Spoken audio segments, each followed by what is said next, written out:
Okay,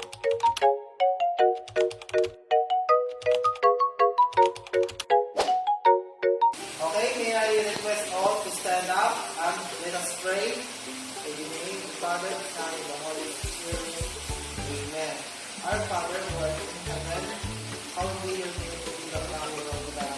Let us eat in heaven. Give us this day our daily bread, and forgive us our sins, as we forgive those who sin against us. Not bring us into test, but deliver us from evil.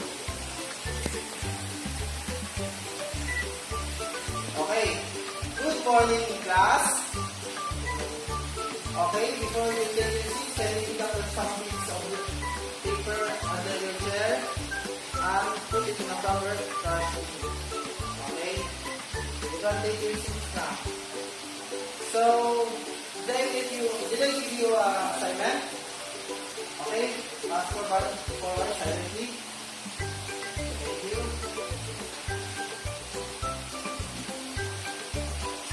Okay, class. Let me remind you again our classroom rules. So, our classroom rules, respect others' classmates, right? Or others' opinion. Raise your hand if you want to speak. And the third one is participate actively. And the last one is, of course, do your best. So let's have icebreaker. So stand up, everyone. Please stand up, everyone, and find your peers. And shake your hands. So shake your hands and sabihin mo na kaya mo yan, laban na. Okay, everyone, say kaya mo yan, laban na. Okay, let's have a round of applause, everyone. So, let's have you can take your seat na, guys. Okay, let's have a short recap of what our lesson yesterday. So, who can remember our lesson yesterday? Okay, yes, Warren. You're raising your hand. Okay, very good. Our lesson yesterday is all about verb. So, who can give me an verb? Example of verb. Yes, Jerry. Running, very good. Big, jumping, very good. Swim. Okay, very good.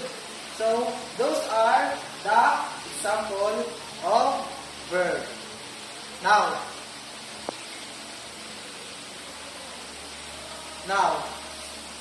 do you have any question or clarification pertaining to our lesson yesterday? Now, if none, let's have another activity. So, I have here a story. So first, let us unlock the difficult words that we encountered in the next slide. Okay, we have here the word forest. Next, occasion. The second is band. The fourth one is woods, celebration, and group playing musical instruments. So everybody, please read the next one. Okay. Thank you, class, for reading. Okay. The annual band is a day of the feast in the forest. Early in the morning, the king elephant is calling. So, calling, the word calling. All the animals are together for a mass. So, next one. So, please, everybody, please read. Okay, thank you for your reading. All in the forest are obeying the king elephant. So, the next one. Okay, there's a band. Doggy is strumming the guitar. So, the second one.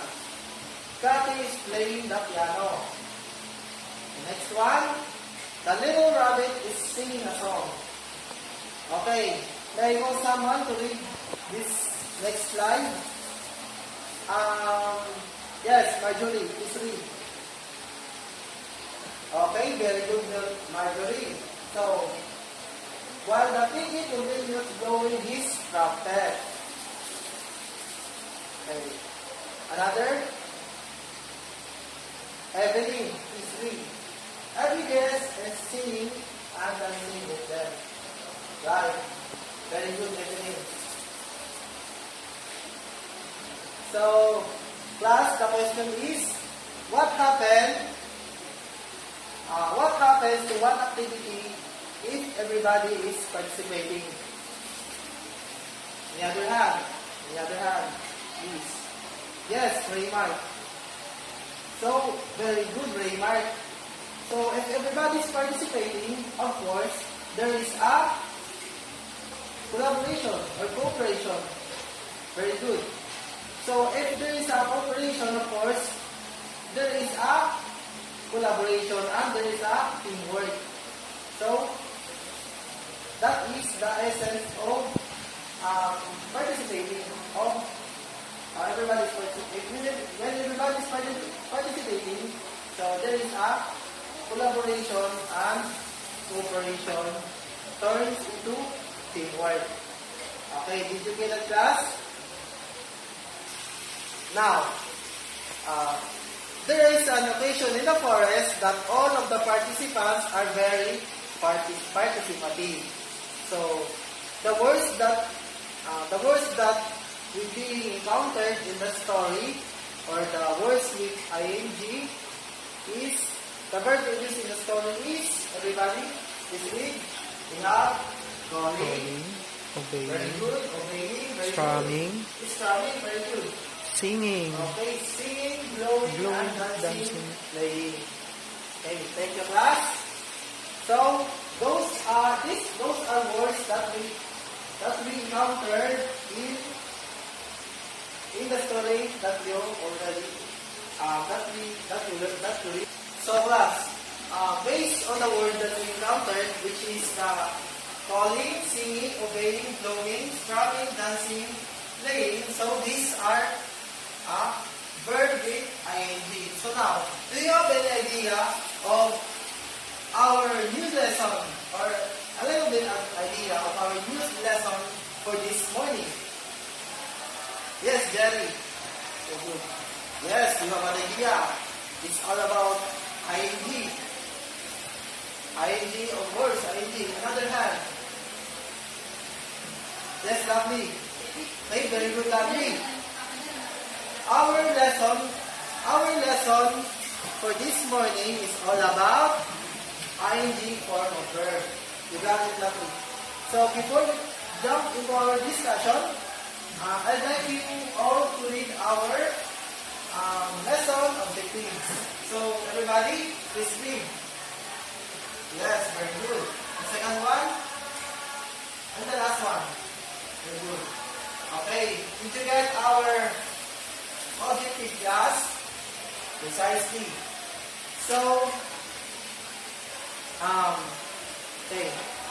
How to form a ing form of verb. So, this is how to form an ing form. So, we add ing to the root word of verb. So, we have here an example. So, example of this verb is, we have call, the verb call, plus ing is equal to calling. Did you get it, class? Okay, precisely. Okay. Next, we have verb strum, plus ing equals strumming. Okay. So there's another rule to informing verb with ing. So verbs with ending in a consonant, vowel consonant, or CVC, double the final consonant in the verb is stressed on the last syllables. So example of this, run. We have a verb run. So since it is consonant, vowel and consonant in the last syllables, so according if we encounter the CBC and that verb, that certain verb. Did you get a class? Okay. So since we have the verb run, okay, the verb run turns into running. Okay, class? Get it? So another, we have the verb swim. So the word swim, as you can observe, the last three letters is consonant. W is consonant. Am I right? Yes. The I is vowel. And the last is consonant, the letter M. So according to the rule, so double the last vowel. So the verb swim turns into swimming. As you can observe, the M is double na. Did you get it, class? Precisely. So another one, get turns into getting. So this is another. Now, class, it is your time to give an example or give me a verb and add this rule in your verb. So yes, remark. See, okay, apply your verb into this rule. So your verb sit turn into sitting. Very well. So sitting with double T, right? Okay. So let's move on to the next rule. So do not double if the stress is not on the last syllables, or if the final consonant is, take note class, W, X, or Y. So if the final consonant is W, X, or Y, according to the rule, do not double. Did you get it, class? So we have an example of this. So we have here a verb offer. So the verb offer turns into offering. What we can observe, class? So very good. The last letter is not double. Am I right? Okay, class. As you can observe, we have here a verb offer. And then the offer turns into offering. So why turns offering? No, because the stress is on the last. You don't need to double the last consonant because according to the rule, if the stress is not on the last syllables, do not, and the final consonant, and do not double it. Okay? Okay. So we have here a fixing. Verb fix. Fix. The verb fix. The verb fix turns into fixing. So what do you want to observe, class? Okay, very good. So, hindi na double, di ba? As you can see, the verb fix is consonant, vowel, consonant. So, you don't need to double it because according to this rule, do not double if the final consonant is W, X, or Y. So, pasok pa rin siya sa dito na rule. So, the verb fix turns into fixing, pero hindi double X. Okay, the verb play turns into playing. So the last letter kasi ng play is Y. So, pasok pa rin siya sa this rule. So, another rule. The verbs ending in IE change the I into Y before add ing. So, we have an example here in class. So, example, the verb lie. Did you agree? Lie is a verb? Yes, precisely. Lie. So, according to the rule, if we counter the final consonant, if we counter the ending change the ing into y and add ing. That is how to form ing from a verb. So, lie turns into lying. So, the letter ie, i-change natin yan sa letter y and add ing. Did you get it, class? Okay, very good. So, we have here another verb, die. Die turns into dying.